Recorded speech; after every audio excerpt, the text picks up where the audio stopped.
ಅಧಿಕಾರದ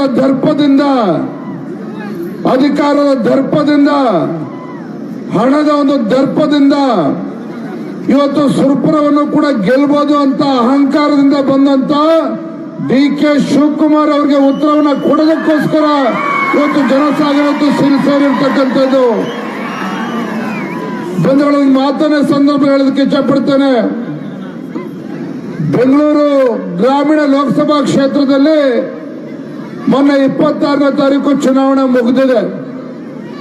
ಅಲ್ಲೂ ಸಹ ಏನು ಕನಕಪುರದ ಬಂಡೆ ಅಂತೇಳಿ ಅಲ್ಲೂ ಕೂಡ ಆರ್ಭಟವನ್ನು ಮಾಡ್ತಾ ಇದ್ದಂತ ಡಿ.ಕೆ. ಶಿವಕುಮಾರ್ ಬೆಂಗಳೂರು ಗ್ರಾಮೀಣ ಲೋಕಸಭಾ ಕ್ಷೇತ್ರದ ಮತದಾರರು ಆ ಒಂದು ಕನಕಪುರದ ಬಂಡೆಯನ್ನ ಈ ಬಾರಿ ಪುಡಿ ಮಾಡ್ತೇವೆ ಅಂತೇಳಿ ಭಾರತೀಯ ಜನತಾ ಪಾರ್ಟಿನ ಆಶೀರ್ವಾದ ಮಾಡಿದ್ದಾರೆ. ಅಲ್ಲಿ ತಮಗೆ ಗೊತ್ತಿರಲಿ, ಲೋಕಸಭಾ ಚುನಾವಣೆ ಮತ ಎಣಿಕೆ ಶುರುವಾದ ಗೊತ್ತಾಗ್ತದೆ.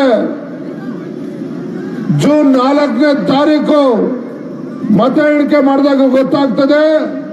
ಈ ಒಂದು ಡಿ.ಕೆ. ಶಿವಕುಮಾರ್ ಅವರ ಭದ್ರಕೋಟೆ ಬೆಂಗಳೂರು ಗ್ರಾಮೀಣ ಲೋಕಸಭಾ ಕ್ಷೇತ್ರ ಛಿದ್ರ ಆಗಿ ಆ ಬಂಡೆ ನಡುವೆ ಕಮಲದ ಅರಳಿರ್ತದೆ. ಭಾರತೀಯ ಜನತಾ ಪಾರ್ಟಿ ಗೆಲ್ತದೆ.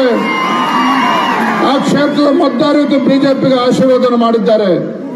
ಬೆಂಗಳೂರಿನಿಂದ ಮಂಗಳೂರುವರೆಗೆ, ಬೀದರ್ನಿಂದ ಚಾಮರಾಜನಗರದವರೆಗೆ ನಿಮ್ಮ ಸುದ್ದಿ ನಿಮ್ಮದೇ ಭಾಷೆಯಲ್ಲಿ. ಕರ್ನಾಟಕ ತಕ್.